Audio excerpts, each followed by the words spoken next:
Okay, Assalamualaikum. Bertemu lagi dalam video berkenaan dengan nombor lagi.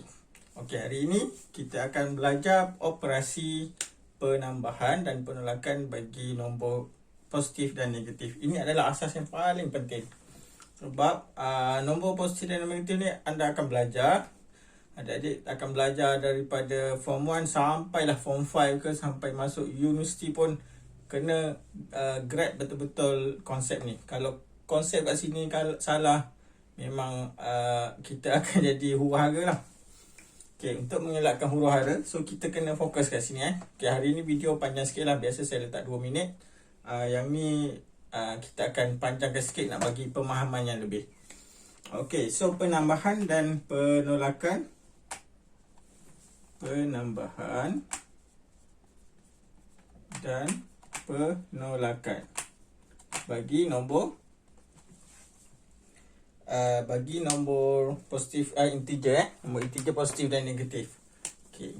So untuk penambahan senang saja sebenarnya. Kalau penambahan, untuk penambahan integer positif dengan integer positif yang lain. Okay, ini integer positif 1 tambah dengan satu lagi pun integer positif. Senang je lah. Okay, maksud dia kalau contoh positif 3 nak tambah dengan positif 5, dua-dua nombor integer yang sama. So kita tambah macam biasa je. 3 campur 5, 8. Boleh nak tulis positif 8, ataupun kalau kita tak letak pun difahami nombor ini adalah positif 8. Okey, untuk nombor yang mengelirukan sedikit adalah apabila kita menggunakan penambahan bagi nombor integer negatif. Contoh dia, okay, integer negatif kat sini, negatif, kita nak tambahkan dengan satu lagi integer negatif. Maksudnya dua nombor yang bernilai negatif, kita campur dua, macam mana rupa dia? Okey, contoh dia negatif 2 tambahkan satu nombor integer dengan satu lagi nombor negatif 7. So macam mana kita nak selesaikan? Kalau kita ikut logik, 2 campur 7 9. Tapi kalau negatif 2 tambah dengan negatif 7, macam mana kita nak wakilkan dia? Okey, kalau kita bergerak menggunakan garis nombor, so saya mulakan kat sini kosong. 1, 2, 3, 4, 5, 6, 7, 8, 9, 10.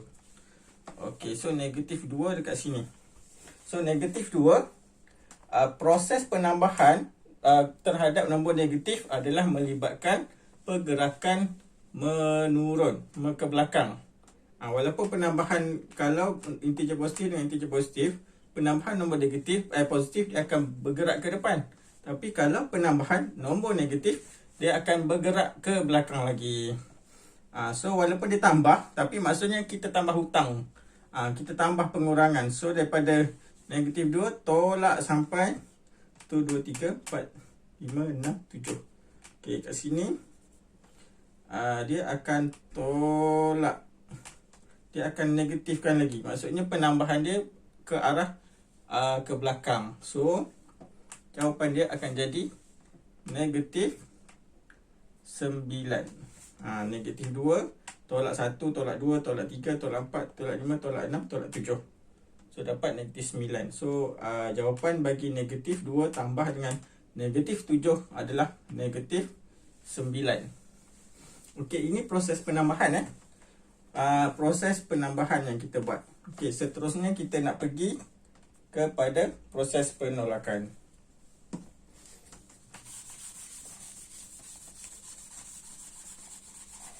Okey, untuk proses penolakan, dia sama je. Okey, untuk proses penolakan integer positif, saya tulis int je, integer positif tolak dengan integer positif yang baru. Dua nombor integer yang positif. Contoh dia positif 5 tolak positif 3. So senang je lah, 5 tolak 3 lah. So jawapan dia adalah positif 2 ataupun 2. Ataupun kalau melibatkan nombor besar tolak nombor kecil tolak dengan nombor besar, positif 2 tolak positif 5. So dalam kes ini dia akan jadi semakin berkurang lah. Okay, so kalau kita buat garis nombor,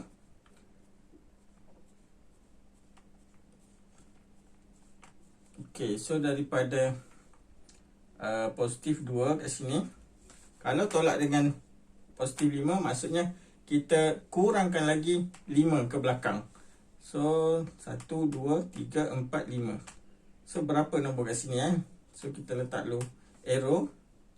Sebab positif penolakan terhadap nombor positif, dia akan menjadi nombor tolak lah. Dia maksudnya menurun. Ok, so kat sini positif 2, positif 1, sini kosong. Dekat sini negatif 1, negatif 2, negatif 3. So penolakan terhadap nombor positif dia akan berlawan lah. Kalau yang penambahan dia ke depan, kalau penolakan nombor positif dia akan ke belakang. So jawapan dia akan jadi negatif 3. Okey, ini untuk kes integer positif tolak dengan integer positif yang sama. Okey. Okey, yang keempat, kes yang keempat pula adalah di mana nombor negatif tolak dengan nombor negatif. Macam mana pula tu Okay, kes keempat adalah integer negatif tolak terhadap satu lagi integer negatif. So contoh dia negatif 5, saya nak tolak lagi negatif 3. Kalau ikut logik, negatif 5, kalau biasa kalau tolak kita ke belakang kan. Okay, tapi dalam kes ini negatif 5, 4, negatif 3, negatif 2, negatif 1, kosong. Ok, so sekarang negatif 5 dekat sini Ok, so kalau sebelum ni negatif 5 tambah dengan satu lagi integer negatif, dia akan ke belakang. So kalau sebaliknya, kalau tolak, benda ni akan jadi ke depan. Jadi negatif 5 tolak 1, 2, 3. So jawapan dia adalah negatif 2. Okay, ini memang konsep dia memang awak kena faham dulu. So negatif 5 kita kurangkan lah, maksudnya negatif 5 kita kurangkan sebanyak 3. Kita kurangkan, kita buang negatif 3 daripada negatif 5. So dia akan jadi negatif 2. Sebab proses utama yang kita kena faham adalah, sekejap saya tengah cari pemadam. Mana pemadam saya tadi Okay, so dalam proses nombor-nombor ni, proses yang saya sebutkan adalah kalau operasi tambah berjumpa dengan nombor negatif, dia akan menjadikan benda ni adalah nombor negatif. Okay, kalau nombor negatif dia berjumpa dengan nombor negatif, macam kes yang kat atas ni, negatif dia akan menjadikan proses penambahan. Jadi seolah-olah negatif 5 tambah 3. So dapat negatif 2. Ok, so saya dah jumpa pemadam sekejap Kita buat rumusan. Rumusan terhadap operasi ni. So dalam operasi ni, kalau operasi tambah dengan operasi tambah, so dipermudahkan jadi tambah. Operasi 2 ni adalah operasi tambah biasa. Kalau operasi tambah tolak dengan operasi tambah kalau integer positif tolak dengan satu lagi integer positif, dia akan jadi operasi tolak je. So benda ni akan jadi tolak. Okay, sebaliknya kalau negatif tambah dengan satu lagi integer negatif, dia akan jadi operasi penolakan. So negatif 5 tolak dengan negatif 3, jadi tolak lagi lah. Maksudnya makin kurang lah. Dia akan jadi negatif 8. Okay, so kalau last kali, kalau negatif tolak dengan negatif. So operasi negatif dengan negatif kat sini, dia akan menjadikan operasi penambahan. Jadi negatif 5 tolak 3, dia akan jadi negatif 5 tambah 3. Okay, so itu kita conclude untuk operasi penambahan dan penolakan melibatkan integer positif dan negatif. Kita jumpa lagi dalam video yang akan datang. Jangan lupa like and subscribe.